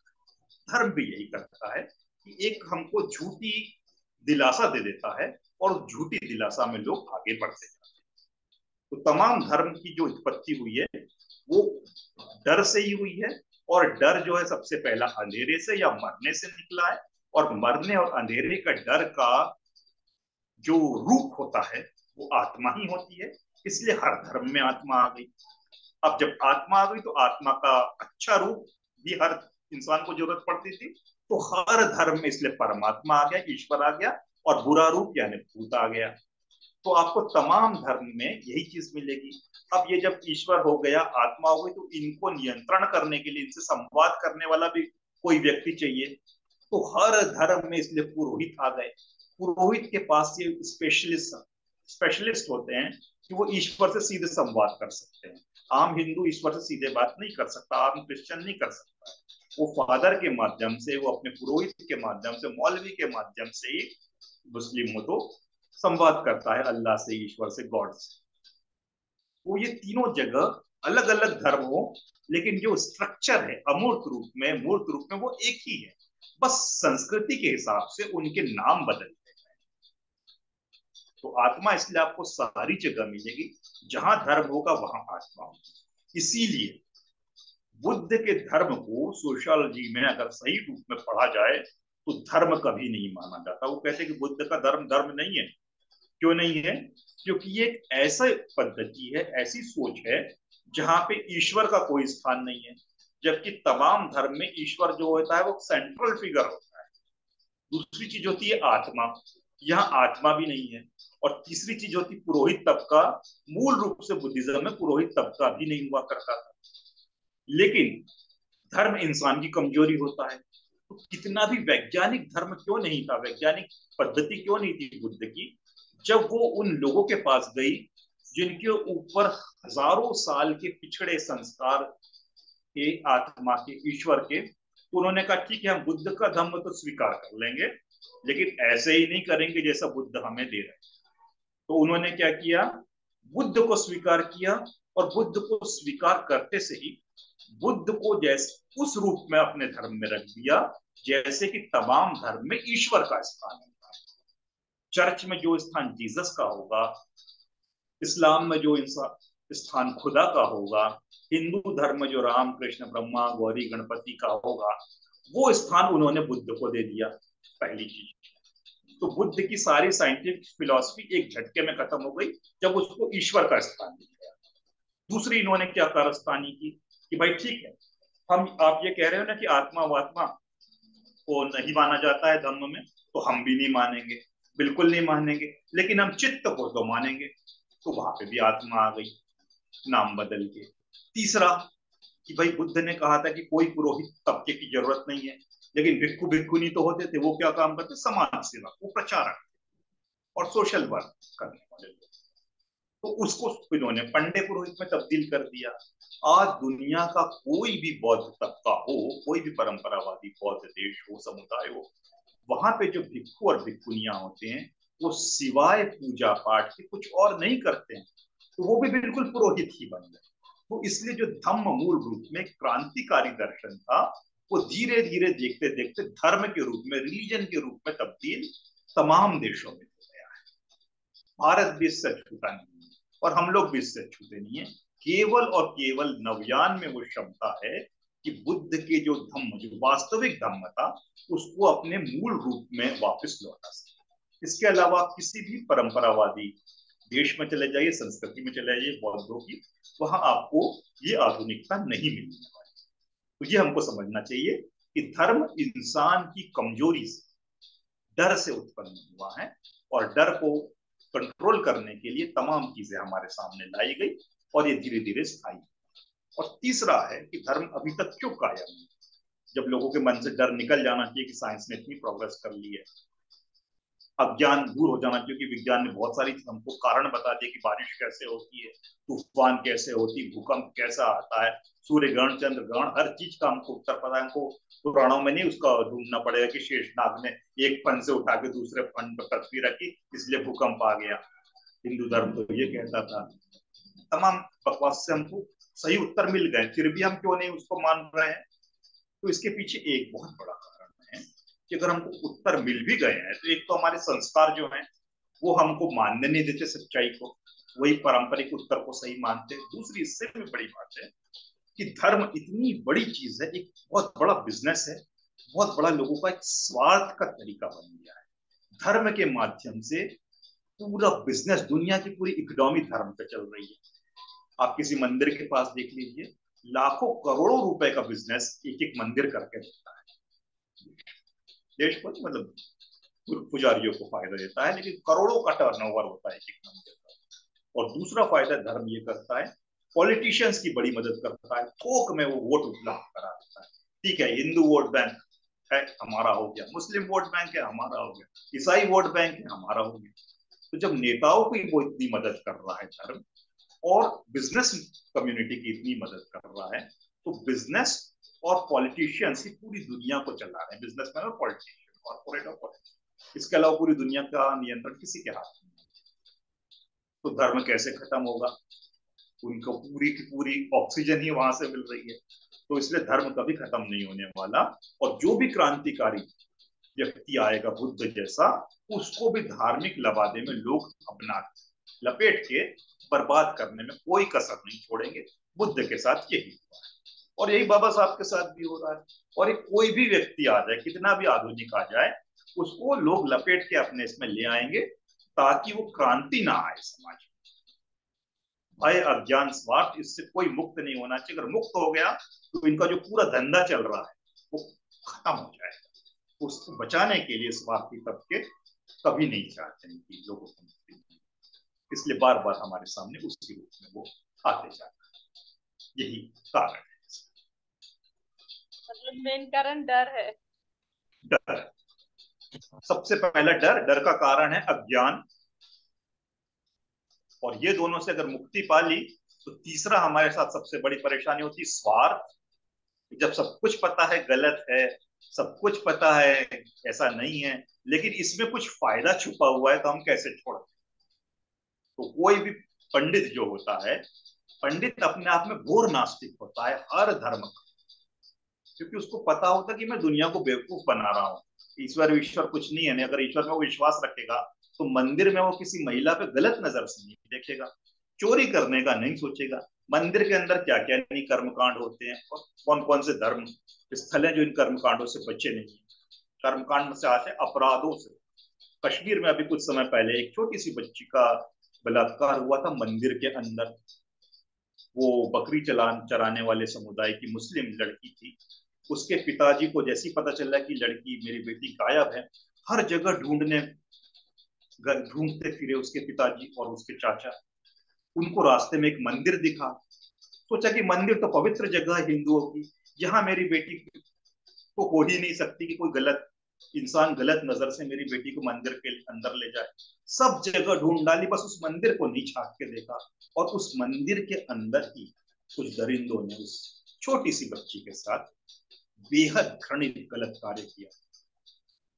तो धर्म ऐसी चीज है, जो धर्म के ठेकेदार होते हैं उनको पता होता है कि भाई ये धर्म में ईश्वर कुछ सही गलत का निर्णय नहीं लेता है, हमको जितनी ऐश करना है कर लो, और दुनिया को ईश्वर के नाम पे बेवकूफ बनाते रहो। इसलिए जो पुरोहित तबका होता है सबसे भ्रष्ट तबका होता है हर धर्म का। और पूरे मानव के इतिहास को देख लो, फ्रांसीसी क्रांति को देखो, चाहे जिसको भी देख लो, पुरोहित के वजह से ही पूरी दुनिया में हमेशा वर्ग भेद भी हुआ है, अन्याय भी हुआ है, शोषण भी हुआ है। और पुरोहित का सबसे बड़ा उसको आधार है, उसको पद प्रतिष्ठा का धर्म। धर्म नहीं होगा तो पुरोहित का अस्तित्व नहीं होगा। तो वो इतना प्रभावशाली तबका है कि वो कभी नहीं खत्म कर चाहेगा धर्म को खत्म करने वाला। और पुरोहित की साठगांठ होती है नेताओं से और बिजनेसमैन से। तो तीनों मिलके पूरी दुनिया को बेवकूफ बना रहे हैं, बनाते हैं। अब इनसे निकलना बड़ा कठिन काम है, लेकिन हम जैसे लोगों को कोशिश करते रहना चाहिए। कोशिश करने वालों की बिल्कुल कभी हार नहीं होती, ये बात सच है। तो कोशिश करना अपना काम है, कोशिश करते रहेंगे। Thank you sir. योगेश भाई का सवाल है शायद। योगेश भाई। हाँ योगेश भाई कहिए। सर जय भीम, नमो बुद्धाय। आज के टॉक के वक्त पता नहीं एक धम्मपद की गाथा थी, मेरे बैक ऑफ द माइंड आ रही थी, जो अनेक जाति संसार हाँ संदान विस। तो मेरी बाय हर्ट ने मैंने गूगल किया उसको तो उसका अर्थ जो मैंने सुना है, तो हाँ उसमें पुनर्जन्म का ये आता है, कंसेप्ट आता है, जी संस्कार का भी कंसेप्ट आता है, जी और चित्त का भी हाँ कंसेप्ट आता है। तो थोड़ा सा मैं उसके बारे में सोच रहा था, तो अच्छा। कुछ कंटेंट उसका अच्छा भी है, हाँ थोड़ा सा तो वो बड़ा वैज्ञानिक है, बड़ा तार्किक है। अनेक जाति संसारं, उसमें कुछ भी अंधविश्वास नहीं है। प्रॉब्लम है उसकी इंटरप्रिटेशन में, व्याख्या उसकी बड़ी गलत कर दी है लोगों ने, थेरवादियों ने भी और तमाम लोगों ने। उसकी व्याख्या ऐसी कर दी कि सिद्धार्थ गौतम जो थे, इस जन्म से पहले अनेक जन्मों लेते रहे। जो पूरी कहानियां भरी पड़ी है उनकी, कि कभी उन्होंने एक बार गलत काम कर दिया था किसी जन्म में, तो उनको सजा मिली ऐसी कि मछुआरन के घर में पैदा हुए एक बार, कमजोर जाति में, निम्न जाति में, क्योंकि उन्होंने गलत कर्म किया। ये तमाम कहानियां जोड़ दी गई है। इन कहानियों को अगर हटा दो तो अनेक जाति संसारन का अर्थ बड़ा अच्छा है, कि भाई दुनिया में मैंने मैंने मतलब मेरी बात नहीं हो, सेल्फ की बात नहीं हो रही। अनेक जन्म लेते रहते हैं जीव, बार बार जन्म होता है। जन्म जो है जीवों की लाइफ जो है वो कंटिन्यूटी है, वो रुक नहीं रही है। और हमारी जो लाइफ है, जैसा हम हमेशा कहते हैं, डार्विन को पढ़िए, पानी से शुरू हुई है। पानी के एक पौधे कह दीजिए, घास कह दीजिए, वहां से हमारे इंसान का जीवन शुरू हुआ। सच कहा जाए, जीवन वहीं से शुरू हुआ है। और वहां से मछली बनी, वहां से फिर मेंढक बना, वहां से फिर धीरे धीरे मगरमच्छ बना, डायनासोर बना, जमीन पे आए, और उसके बाद बंदर बना, और बंदर से इंसान बना। तो हजारों अरबों खरबों साल के हमारे जीवन का परिणाम है ये वाला शरीर जो हमको मिला है। और ये जो मुझे शरीर मिला है, आपको मिला है, ये मेरी आपकी उपलब्धि बिल्कुल नहीं है। हमको हल्का सा भी घमंड नहीं करना चाहिए कि ये शरीर मेरा है, कुछ नहीं है मेरा। हमारे जो पूर्वज थे, वो हर किसी का पूर्वज बंदर था, ये हमारी बड़ी अच्छी पहचान है। और उस बंदर से ही हमारी शुरुआत थी, और उस बंदर के पहले भी हजारों किस्म के जीव के रूप में हमारा उदय होता रहा था। उसके बाद परिवर्तन परिवर्तन परिवर्तन होते हुए हमको ये शरीर मिला। अब ये जब शरीर मिल गया है, ये भी हमारा अंतिम जन्म नहीं है, दो रूप। एक तो इसी जीवन के रूप में कि हमारी जितनी भी उम्र है, 80 साल, 100 साल, 50 साल, 60 साल, जितनी भी है, इस जीवन में हम ऐसा नहीं कि जो एक बार पैदा हो गए थे वहीं पे हम खत्म हो गए। हर क्षण हमारा नया जन्म होता है। नया जन्म कैसे हो रहा है कि भाई, जब आप बचपन में थे आपकी कुछ मान्यता रही होगी, और जैसे ही आप कॉलेज में आया आपको पता चला भाई वो मान्यता तो बिल्कुल बकवास थी, बिल्कुल गलत है, सही चीज तो ये है। तो आपका मन पूरा बदल गया। अभी कई बार ऐसा होता है कि हम अपने स्कूल के टाइम के कोई हमको नोट्स मिल जाए, कोई डायरी मिल जाए, उसको जब हम पढ़े तो लगता है कि इस बेवकूफ ने ये चीज लिखी है, ये तो बिल्कुल गलत है। और बाद में पता चलता है अरे वो बेवकूफ तो मैं खुद ही हूँ, मैंने ऐसा लिखा था।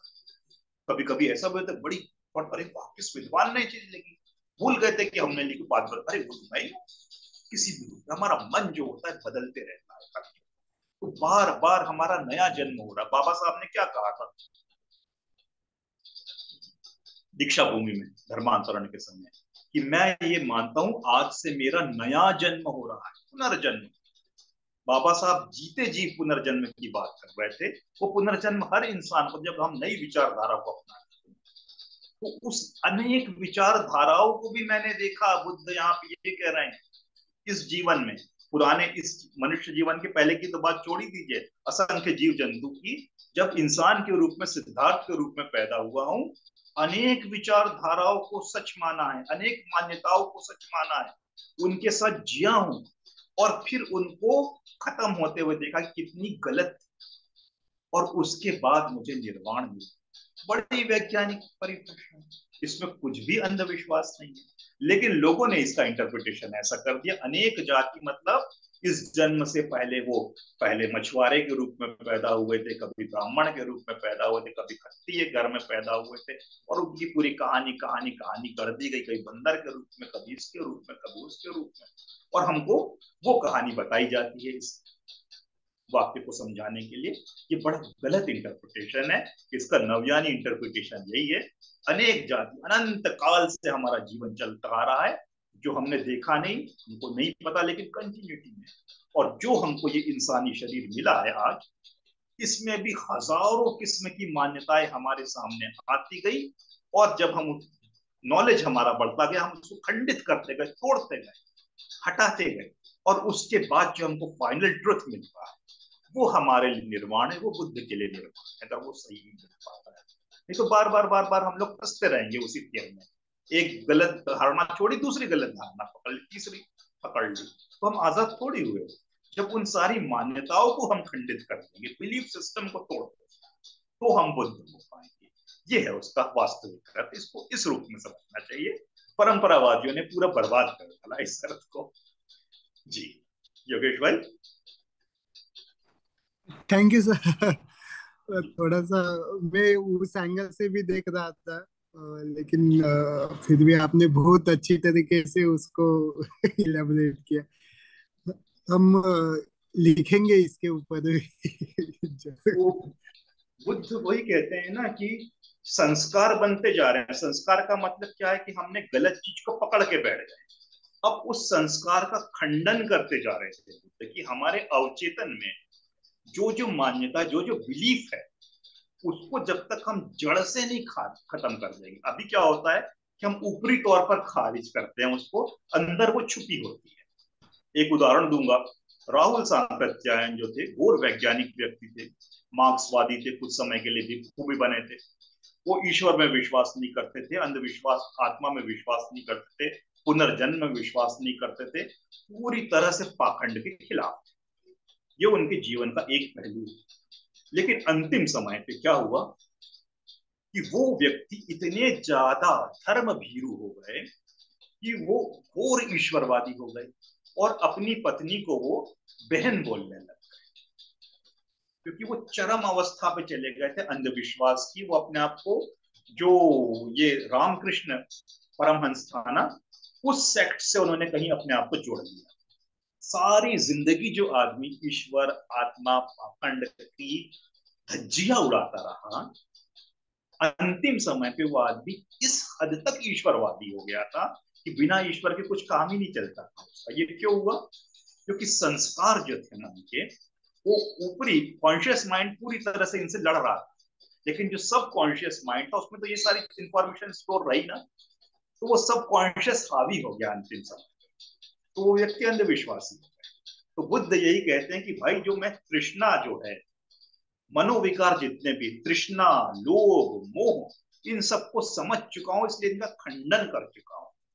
तो अब मेरे पास जो पुराना राग द्वेष का जो संस्कार था, वो पूरी तरह राग द्वेष ही मत कहो, राग द्वेष और अज्ञान के इसके संस्कार में पूरे नष्ट कर चुका हूं, और नए राग द्वेष और अज्ञान के संस्कार अपने मन में आने नहीं दूंगा। तो भाई जब कोई नया संस्कार नहीं पैदा होगा और पुराने संस्कार सारे नष्ट हो गए हैं, तो जन्म मरण यानी बार बार नए नए संस्कार का पैदा होना, पुराने संस्कार जैसे घट रहे तो नए आ रहे हैं, तो जन्म मृत्यु के जो संस्कार का खेल है पूरी तरह खत्म हो चुका है। अब नए संस्कार बनेंगे नहीं और पुराने संस्कार पहले ही खत्म हो चुके हैं।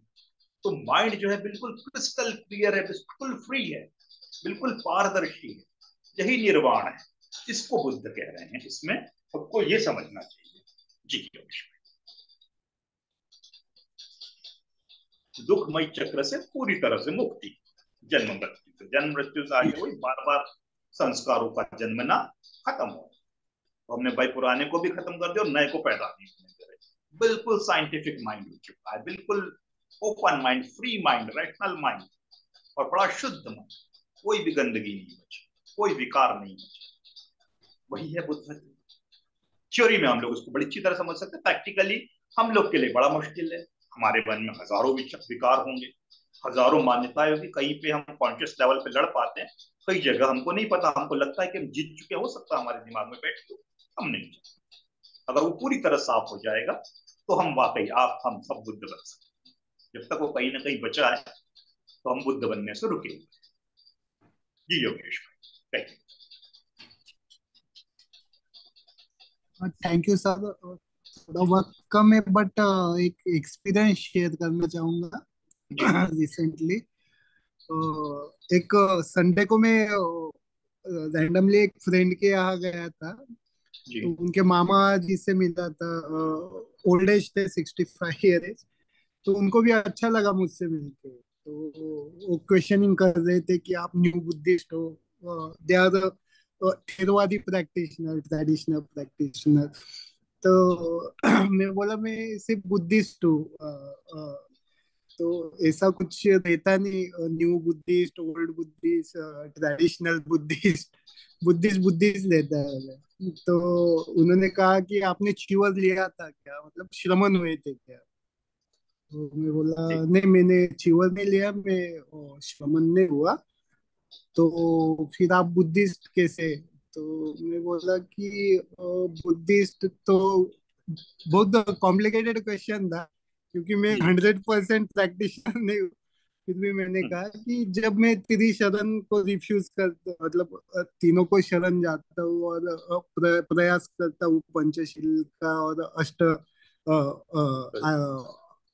अष्टांग मार्ग पे चलने का, तो मैं उसी रास्ते पे चल रहा हूँ इस तरीके से। तो बोला कि हमारे यहाँ तो एक रिवाज है कि जब तक श्रमण नहीं होते तब तक शादी नहीं कर सकता, और ऐसा लिखा गया है। तो मैं बोला ऐसा प्रैक्टिकली ऐसा कहीं पे भी लिखा नहीं मेरे नॉलेज से, and I am quite sure कि ऐसा नहीं है कि अगर श्रमण ना हो। तो मैं थोड़ा बुद्ध के वक्त में लेके गया कि अगर ऐसा होता तो अनाथ पिंडक का कुछ ऐसे एग्जाम्पल को लेके हम डिस्कस किया कि ऐसा नहीं होता।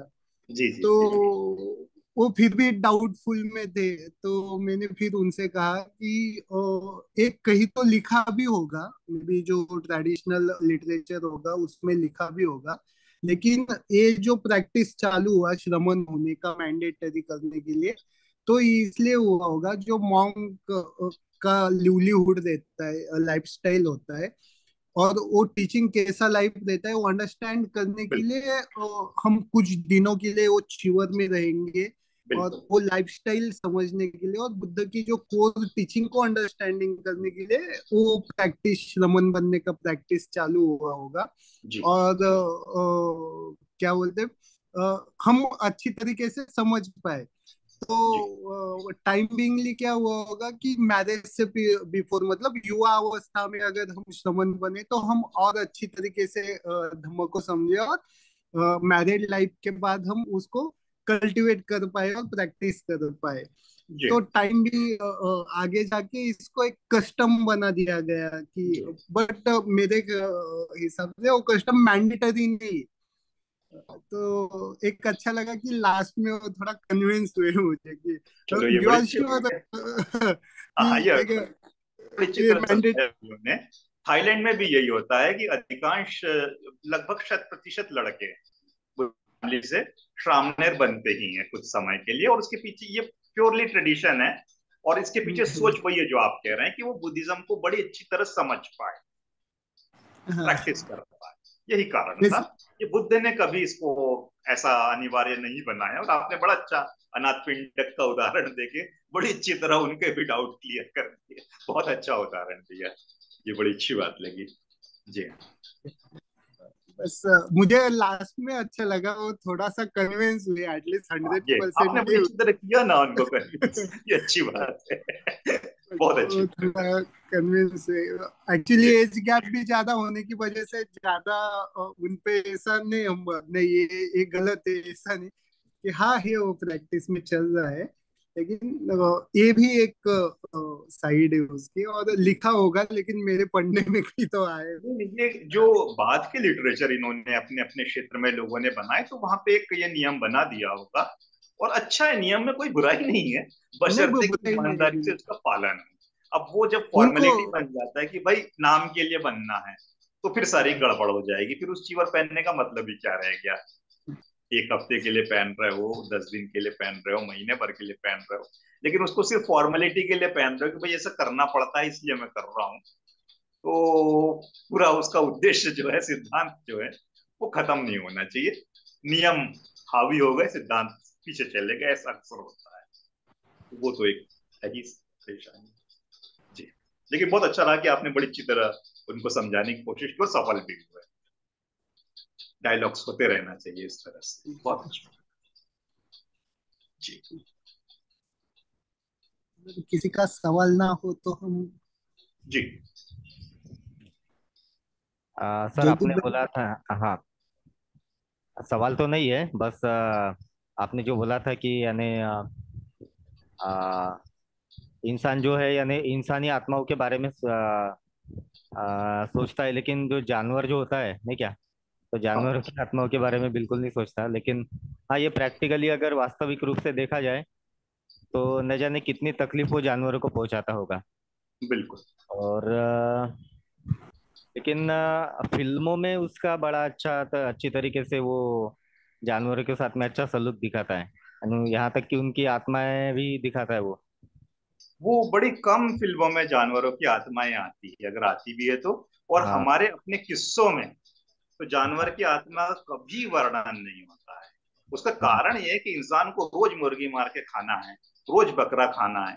अगर हाँ, उसमें वो आत्मा खोजने लग जाए, तो बेचारा तो घबरा जाएगा, शाकाहारी बन जाएगा, डर के मारे कि इसका भूत मुझे आके तंग करेगा, तूने मुझे मारा था, अब देखता हूँ तुझको।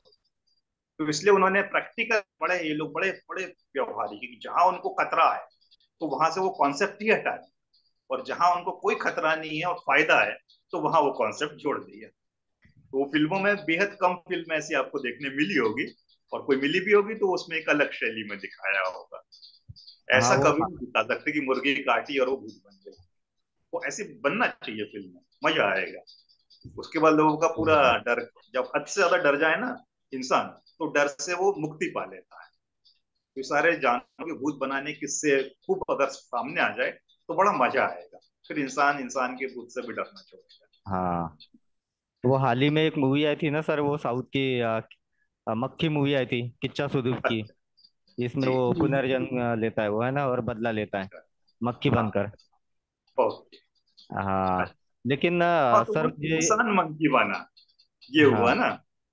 हम्म। कोई मंकी नहीं, कोई बकरे ने या मुर्गे ने नहीं लिया इंसान से हाँ। बदला। वो बड़ी चालाकी से बनाते हैं ना ये लोग कहानियां भी, क्योंकि जी। व्यवस्था नहीं बिगड़नी चाहिए। हाँ, जी। लेकिन सर ये तीन जो कॉन्सेप्ट है ना, वो हाँ बिल्कुल एक दूसरे से अलग नहीं कर सकते ऐसा मुझे लगता है। यानी कि आत्मा है, ईश्वर हाँ है, और हाँ पुनर्जन्म है। हाँ। ये तीन जो बस कॉन्सेप्ट है तीनों वो जुड़े एक। हुए हैं, और इनसे चौथी चीज जो है वो है हाँ। पुरोहित। हाँ। प्रीस्ट भी छूट नहीं सकता है, और यही धर्म के आधार हैं। हम्म। इन्हीं पे धर्म चल रहा है, सारे धर्म दुनिया के इन्हीं पे चल रहा है। तो हम्म। धर्म को एक अमूर्त रूप में जब हम देखते हैं, उसके आगे से हिंदू इस्लाम ये सब हटा दो, धर्म मतलब धर्म। तो धर्म का आधार यही तीन चार चीजें हैं: आत्मा पहली, ईश्वर, पुनर्जन्म, और पुरोहित। इस पे पूरा वो धंधा चल रहा है। और बुद्धिज्म हाँ। में इन सारे तत्वों का विरोध है, और ये हम्म। स्वयं बुद्ध ने किए हैं। आश्चर्य की बात है और बड़ी दुख की बात है कि इतने आधुनिक धर्म को पाखंडियों ने कितना पाखंडी और पुरातनवादी बना दिया। इन सारे तत्वों का बुद्ध ने खुद विरोध किया, और इसके प्रमाण मौजूद हैं लिखित रूप से। ऐसा भी नहीं कि हम ये अटकलबाजी लगा रहे हैं कि ऐसा होगा वैसा होगा, ऐसा भी नहीं है, सब कुछ है। लेकिन वो बड़े दुख की बात यह है कि कोई भी थेरवादी अथवा महायानी अथवा वज्रयानी अनात्मवाद पे कभी कोई प्रवचन नहीं देता है। कोई किताब नहीं मिलेगी आपको इन परंपरावादियों। अनीश्वरवाद पर बिल्कुल चुप्पी साधे हुए हैं, अनीश्वरवाद पे कभी नहीं बोलते हैं। और ना ही ये भिक्षु संघ को पुरोहित बनाने की जो परंपरा चल गई है उसका विरोध करता है कोई भी इनमें से सच। तो ये बहुत बड़े खतरे हैं हमारे लिए, और इसका हमको विरोध बड़ी स्पष्टता से करना चाहिए। बहुत बड़ी गड़बड़ है उनके तरफ से, और ये किसी ने नहीं किया है, तो अब ये हमारी जिम्मेदारी है, तो करते हैं मिलके, कोशिश करते रहना चाहिए। जी। जी बिल्कुल सर, बिल्कुल। तो ठीक है, thank you so much Ratnesh भाई, जी। इतना अच्छा मार्गदर्शन करने के लिए आज। तो बहुत बहुत धन्यवाद आपका। जी। अच्छा, और अगला विषय हमारा अनीश्वरवाद रहेगा, अगले हफ्ते का विषय। अच्छा। जी। हाँ। जी। और थैंक ये यू। भी एक कोर टीचिंग है, अनात्मवाद अनीश्वरवाद नवयान की और बुद्ध की भी, तो जरूर अच्छा। इसमें आगे जी। तो बहुत बहुत धन्यवाद रत्नेश सर, कि इतना अच्छा मार्गदर्शन करने के लिए। अ, धन्यवाद आप सभी पार्टिसिपेंट का जो हमारे साथ में जुड़े हैं। और अ, अ, इसी के साथ में हम इस क्लास के आखिरी पड़ाव में हम लोग आ चुके हैं। तो मैं योगेश भाई से गुजारिश करता हूँ कि वो अ, धम्मपालन गाथा के साथ में आज के क्लास की समाप्ति करेंगे। उसके पहले मैं आप सभी से गुजारिश करता हूँ कि अगर आपके कुछ सवाल होंगे या फिर आप कुछ शेयर करना चाहते होंगे, तो फिर ग्रुप खुला है, वो ग्रुप में आप शेयर कर सकते हो, हम चर्चा कर सकते हैं। क्लास में आ, एक पर्टिकुलर समय होने की वजह से हम सारी चर्चा नहीं कर पाते, लेकिन ग्रुप में कर सकते हैं। या फिर आप हमको कॉल भी कर सकते हैं। अगर आप ग्रुप में शेयर नहीं करना चाहते तो उसको अगले क्लास में हम लोग शामिल कर सकते हैं। तो मैं सभी का धन्यवाद अदा करता हूँ, और मैं अभी योगेश से गुजारिश करता हूँ कि वो धम्मपालन गाथा लेंगे। धन्यवाद जयदीप भाई, और थैंक यू सो मच। आपने बहुत अच्छी तरीके से आज पूजा ली। और ओके, हम धम्मपालन गाथा लेंगे और आज के सत्र की समाप्ति करेंगे। तो सब अपनी अपनी जगह हाथ जोड़ के बैठेंगे, हम धम्मपालन गाथा लेते हैं। सब पाप सकरनं कुशल उपसंपदा सचित परियोदपनं एतं बुद्धान शासनं धम्मं चरे सुचरितं न तं दुचरितं चरे धम्मचारी सुखं सेति अस्मि लोके परं च न तावता धम्मधरो यावता बहुभासति यो च पम्पि सुत्वानं धम्मं कायेन पश्यति सवे धम्मधरो होति यो धम्मं न पमज्जति नथि मे शरणं अयं बुद्धो मे शरणं वरम् एतेन सच्च वज्रेन होतु मे